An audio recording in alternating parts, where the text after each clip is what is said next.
Hello everyone. आज मैं फिर से आपके लिए एक नई स्टोरी लेकर आई हूँ। वैसे तो हो सकता है आपने ये स्टोरी पहले भी सुनी हो, बट क्योंकि हमारी रोज़मर्रा की लाइफ इतनी ज़्यादा बिजी होती चली जा रही है कि हम काफ़ी सारी चीज़ें भूल जाते हैं। तो जस्ट कुछ ही मिनट में आपको मोरल ऑफ द स्टोरी, जो कि मोस्ट इम्पॉर्टेंट है। तो ये कहानी है एक बहुत अमीर आदमी की। एक बहुत अमीर सेठ था जिसके पास बहुत सारे पैसे थे और वो ऑल टाइम काम करता रहता था। उसे ऐसा लगता था कि लाइफ में सिर्फ काम काम काम और सिर्फ काम ही इम्पोर्टेंट है। और उसे बिल्कुल भी भगवान पर, गॉड पर बिल्कुल भी कोई ट्रस्ट नहीं था। वो बिल्कुल उन्हें नहीं मानता था। उसे ये था कि जो करते हैं अपनी मेहनत से करते हैं हम, और हमें जो मिलता है अपनी मेहनत का ही फल मिलता है। तो ये सब केवल एक झूठ है, लोगों का भ्रम है, लोगों का डाउट है, लोगों का अंधविश्वास है कि कोई भगवान नाम की चीज़ होते हैं और वो कोई चमत्कार करते हैं। तो वो ऑल टाइम काम काम काम। एक दिन वो अपनी फैक्ट्री से काम, उसकी बहुत सारी फैक्ट्री थी, तो वो अपनी फैक्ट्री से लौटने में थोड़ा लेट हो गया था। वो आया अपने घर और फिर वहाँ पर देखता है कि घर पे एक पूजा चल रही है, लेकिन क्योंकि उसको कोई इंटरेस्ट था नहीं पूजा में, तो वो अपने रूम पे चला गया। अचानक से कुछ ऐसा हुआ कि उसको बहुत तेज सर दर्द होने लगा। बहुत तेज, इतना तेज कि वो बिल्कुल इनटॉलरेबल था। तो वो अपने घर के एक सर्वेंट को बुलाता है और कहता है कि जल्दी से डॉक्टर को बुला कर लाओ, जल्दी से मेरे लिए कॉफ़ी बना दो। वो कॉफ़ी बनाने जाता है, लेकिन तब तक इसका दर्द इतना बढ़ चुका होता है कि बिल्कुल ये बर्दाश्त नहीं कर पाता है। तो ये तुरंत आवाज़ देता है कि जल्दी से किसी अच्छे डॉक्टर को बुलाओ, मुझे कुछ हो गया है, मुझे कुछ होने वाला है। तो बहुत सारे डॉक्टर्स आते हैं, डॉक्टर्स उसको देखते हैं, डॉक्टर्स चेकअप करते हैं, कोई भी प्रॉब्लम नहीं निकलती है।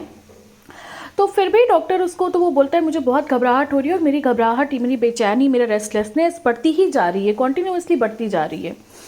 तो डॉक्टर्स काफ़ी सारी मेडिसिन उसको प्रिस्क्राइब कर देते हैं, बट डॉक्टर ये भी कहते हैं कि आपकी सारी रिपोर्ट्स नॉर्मल हैं, आपको कोई भी ऐसी प्रॉब्लम नहीं है, आपका हार्ट भी सही है, आपकी सारी चीज़ें सही हैं, तो कोई ऐसी प्रॉब्लम नहीं है। बट स्टिल हम आपको कुछ मेडिसिन दिए दे रहे हैं और हम आपको नींद की गोली भी दिए दे रहे हैं, तो आप इसको खाकर सो जाएंगे तो सब ठीक हो जाएगा।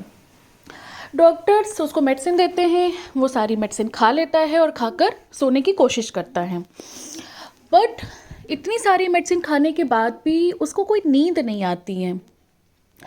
घर के सब लोग सो चुके थे, वो भी सोने की कोशिश कर रहा था, बट रात भर करवटें बदलते बदलते वो थक चुका था। उसकी वो रेस्टलेसनेस बढ़ती ही जा रही थी, उसको समझ में नहीं आ रहा था क्या करे।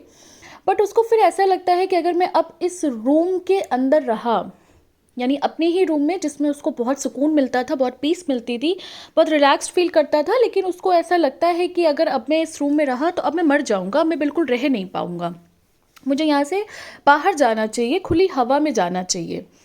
तो वो अपने रूम से बाहर चला जाता है और बाहर वॉक करने लगता है गार्डन में। बट उससे भी उसको कोई मेंटल पीस नहीं मिलती है, उसको अच्छा फील नहीं होता है, बेटर फील नहीं होता है। तो वो बाहर चला जाता है, बाहर वॉक करने रोड पे चला जाता है। वो चलते चलते पता नहीं, उसको भी नहीं पता वो कितनी दूर पहुंच जाता है। बट क्योंकि वो इस मेंटल स्टेटस में था ही नहीं कि वो कुछ समझे, तो वो सिर्फ चलता जाता है आगे। क्योंकि काफ़ी सुनसान रास्ता था, कोई भी उस टाइम आ जा नहीं रहा था, रात काफ़ी हो चुकी थी। अचानक से वो वहाँ पर एक पेड़ देखता है किनारे, और पेड़ के किनारे एक बैठने की जगह देखता है, तो वो वहाँ पर रुक जाता है। वो अपने स्लीपर्स, अपने फुटवेयर्स उतार के आराम से बैठ जाता है। उसे लगता है कि मौसम अच्छा है, तो हो सकता है उसकी बेचैनी, उसकी रेस्टलेसनेस यहाँ पे थोड़ी सी सही हो जाए, थोड़ा उसको रिलैक्स्ड फील हो। लेकिन जैसे ही वो बैठता है, वैसे ही एक डॉगी आता है, कुत्ता आता है, और उसका एक जो भी उसने फुटवेयर पहनी हुई थी उसका एक पैर लेके चला जाता है। तो एक पैर में दबाकर वो भाग जाता है, और जैसे ही सेठ वो देखता है, वो अमीर आदमी वो देखता है, तो वो उसके पीछे पीछे उससे अपने एक फुटवेयर लेने के लिए भागता है। डॉगी भागते भागते खेत में चला जाता है, और खेत से एक आगे का रास्ता था, कोई सुनसान सी गली सी थी, वहाँ पे चला जाता है, और वहाँ पर उसकी वो स्लीपर छोड़ के भाग जाता है, उसका फुटवेयर छोड़ के भाग जाता है। तो सेठ वहाँ पर जाता है, अपना दूसरा जो फुटवेयर था उसको पहन लेता है और वहाँ से वापस लौटने लगता है। वहाँ से वापस आते वक्त जब वो फुटवेयर पहन के निकल ही रहा था, तो उसको कुछ रोने की आवाज़ सुनाई देती है। बहुत अजीब से चीखने चिल्लाने की आवाज़ सुनाई देती हैं। तो उससे पहले तो क्योंकि रात भी काफ़ी हो चुकी थी, उसने काफ़ी सुनसान जगह थी, तो और वो उस जगह को जानता नहीं था, तो वो काफ़ी डर जाता है पहले। और उसे ये भी लगता है कि पता नहीं कौन है, क्या है, मुझे जाना चाहिए, नहीं जाना चाहिए, काफ़ी सारे सोच विचार, काफ़ी सारे उसमें लगा हुआ था। बट फिर उसको ऐसा लगता है कि कोई लेडी है, रो रही है, और बहुत उसके रोने की आवाज़ से ही लग रहा था कि वो बहुत ज़्यादा सैड हैं। तो बस इसलिए केवल वो देखने चला जाता है। तो एक विंडो, एक झरोखा टाइप का दिखता है, जहाँ से वो झाँक कर देखता है पहले, तो वो देखता है सच में एक लेडी है, एक औरत है जो सर पटक पटक के दीवार पे रो रही थी।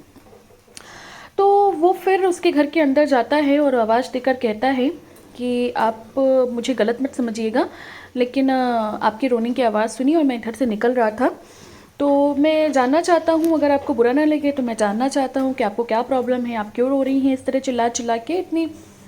तो वो बताती है लेडी कि मेरे हस्बैंड की तबीयत बहुत ज़्यादा ख़राब है, और इतनी ज़्यादा ख़राब है कि डॉक्टर ने बोला है इनकी सर्जरी करनी पड़ेगी और उसमें बहुत ज़्यादा खर्चा आना है, और मेरे पास वो पैसे हैं नहीं।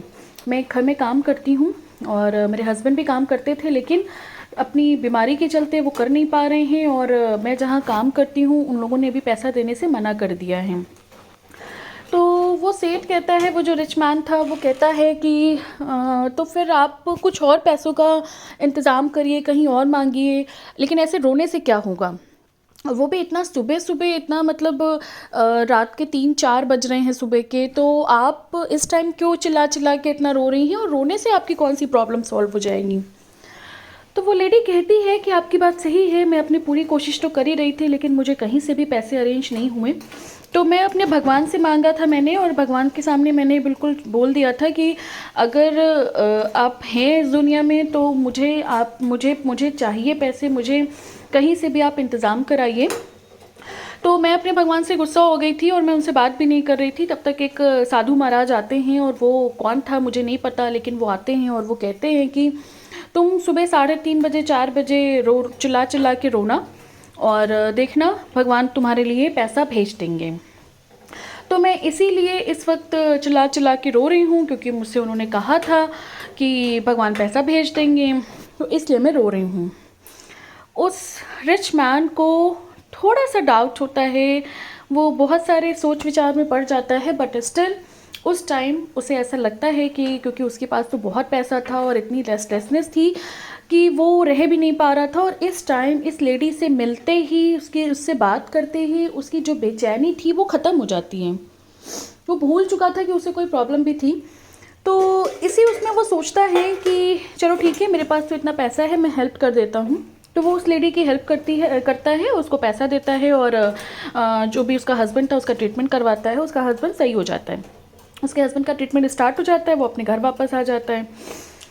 तो लेकिन अब वो सोच में पड़ गया था कि उस लेडी को वो जो साधु आया वो कौन था, और ऐसी बात कह के गया कि सुबह 4 बजे, 3:30-4 बजे रोने लगना, तुम्हें पैसा दे। और अचानक से मुझे इतनी रेस्टलेसनेस हुई, नींद की गोली तक मैंने खाई थी, लेकिन मैं नहीं सो पाया, और मैं कब बाहर निकल गया, मैंने तो टाइम भी नहीं देखा था, इतनी दूर पहुंच गया, वहाँ बैठा, वहाँ वो सारी मतलब जितनी भी चीज़ें हुई थी वो सबको कोरिलेट करने लगा कि वो डॉगी आया, मेरा फुटवेयर उठा के ले गया, और सारी चीज़ें ऐसी होती रहीं, और अल्टीमेटली वो उस घर तक पहुंच गया। मतलब उसके लिए बहुत सरप्राइजिंग था कि आखिर ऐसा कैसे, मैं उस एरिया में कभी गया ही नहीं था, और मैं कैसे इतना दूर पहुंच गया, कैसे क्या हुआ, और मेरे पास इतना पैसा भी था। तो और कहाँ से कहाँ उस साधु की बात भी सच हो गई। उसने कहा था कि सुबह 4 बजे, 3:30-4 बजे रोना, पैसा मिल जाएगा। अगर वो लेडी रो नहीं रही होती, मैंने आवाज़ नहीं सुनी होती, तो मैं वहाँ उससे पूछने गया भी नहीं होता। तो ये सारी बातें जब वो कोरिलेट कर रहा था, तो फिर उसको ऐसा लगा कि शायद वाकई में कोई भगवान है, और क्योंकि वो लेडी कह रही थी कि मैंने अपने भगवान से कहा था और वो साधु आ गया, सारी बातों को कोरिलेट कर रहा था।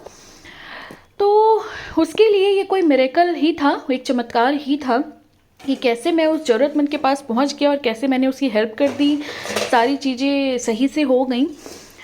तो ये स्टोरी हमें बहुत सारी चीज़ें सिखाती है। उस दिन उस सेठ को भी रियलाइज़ हुआ कि केवल काम करना इम्पॉर्टेंट नहीं होता है, हम कितना पैसा कमाते हैं, सिर्फ पैसा कमाते रहते हैं, सिर्फ काम करते हैं, ये भी सिर्फ इम्पॉर्टेंट नहीं होता है। इम्पॉर्टेंट ये भी है कि पैसा कमाने के साथ साथ हम ज़रूरतमंदों की मदद करें। जिन्हें कोई ज़रूरत है हम उनकी मदद करें। हमारे पास अगर इतना पैसा है तो वो पैसा भी किस काम का, अगर हम खुश नहीं रह पा रहे हैं, अगर हमको रेस्टलेसनेस फील हो रही है, अगर हम दूसरों की मदद